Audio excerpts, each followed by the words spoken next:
So it's been 4 days since Kashmir was jolted by this gruesome terror attack. And the Pakistani government has now issued its very first response to the Pahalgam tragedy just a day after the Defence Minister Khwaja Asif's admission on Pakistan's training terrorists for the United States, the United Kingdom and other nations of the West. The Pakistani Prime Minister Shehbaz Sharif has called India's allegations to be completely baseless. He's also said that Pakistan is ready for a neutral investigation. The Pakistani Prime Minister's remarks have come at a time when the TRF that had earlier claimed responsibility for the Pahalgam terror attack has now retracted its statement.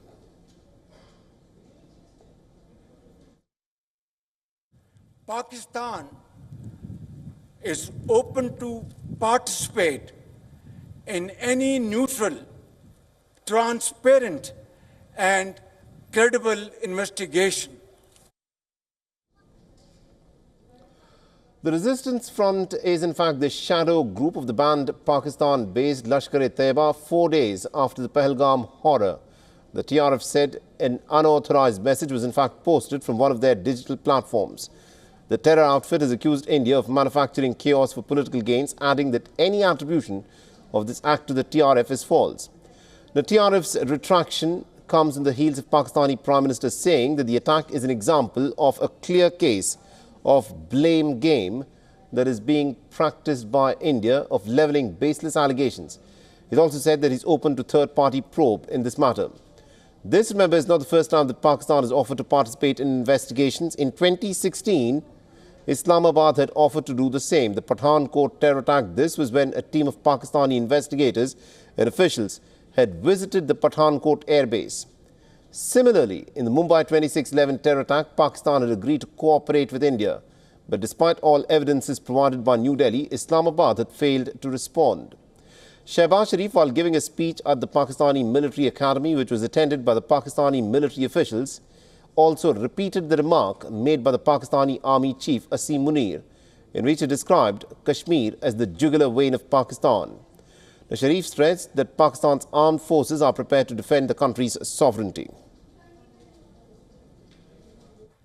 Our valiant armed forces remain fully capable and prepared to defend the country's sovereignty and its territorial integrity against any misadventure, as clearly demonstrated by its measured yet resolute response to India's reckless incursion in February 2019.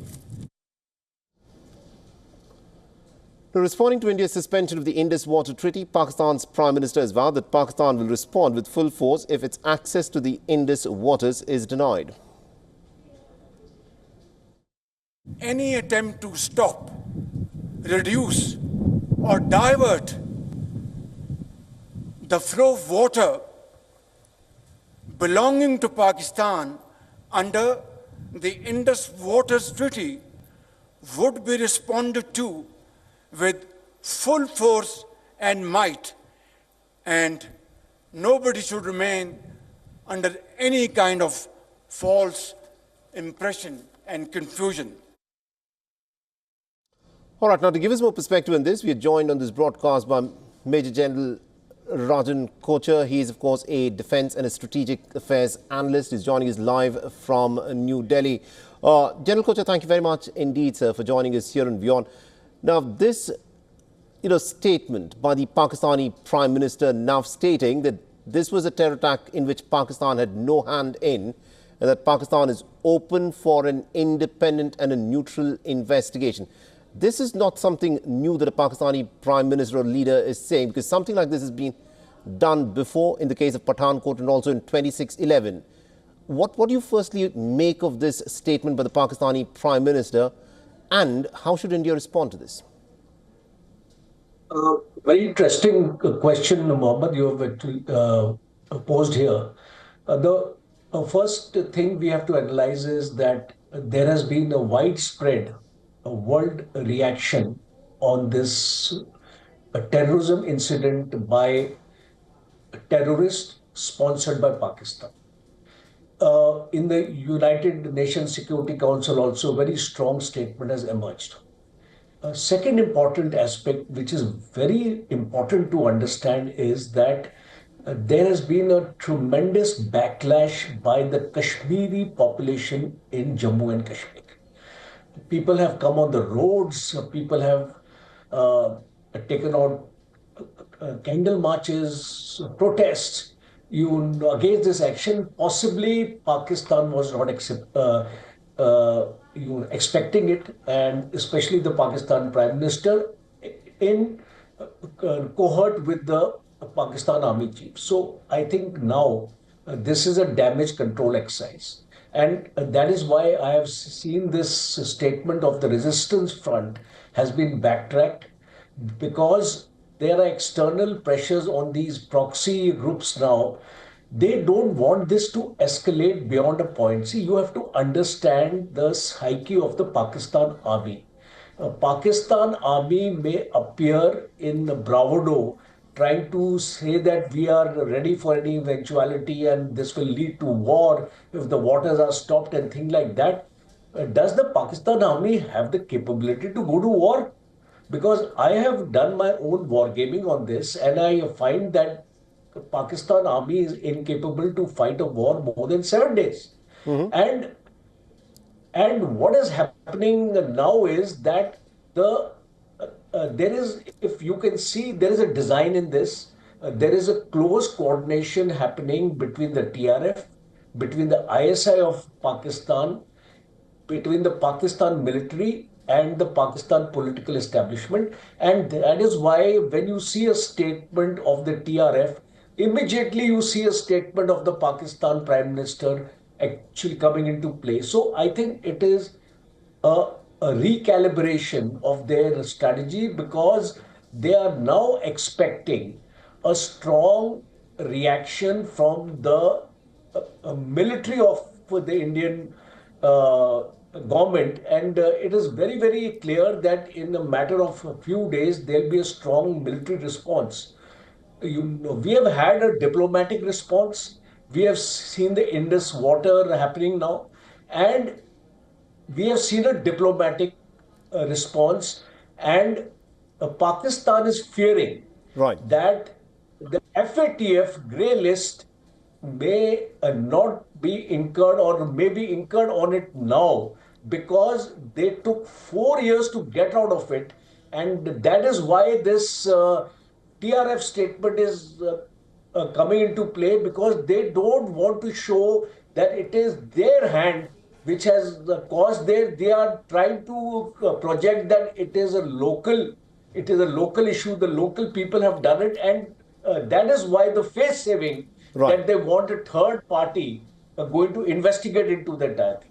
And also, do you think, at this moment, the Pakistani army did not expect the kind of response that it has this time got from India? Because India and Pakistan have fought 3 wars since the Indus Water Treaty came into existence in 1960, but never was the Indus Water Treaty touched. But this time round, India, in a very strong response, has said that this treaty now stands suspended.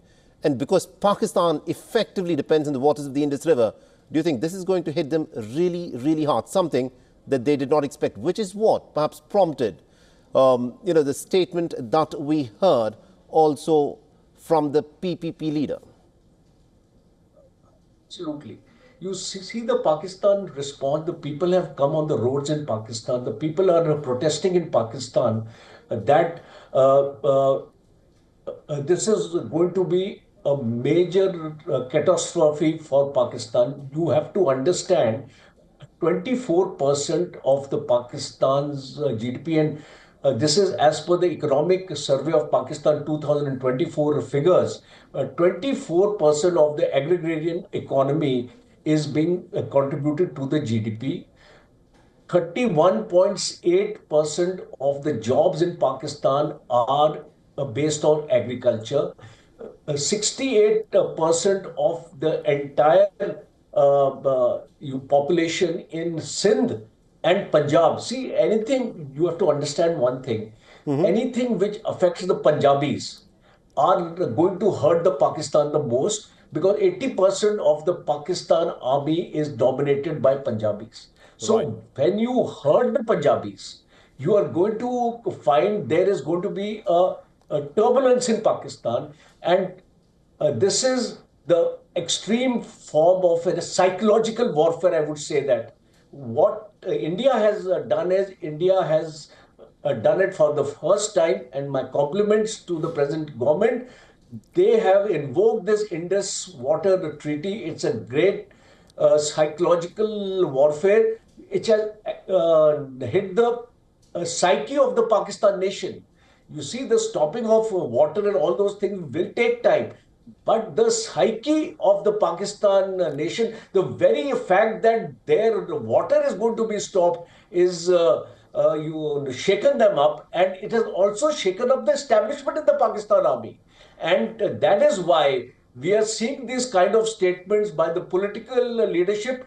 Whatever Shehbaz Sharif is speaking, he has been tutored Right. by Munir to say what he is saying today, and therefore I see a shaken up Pakistan today. Interesting. Thank you very much indeed, General Kochhar, for joining us with all that perspective there. For all the latest news, download the WION app and subscribe to our YouTube channel.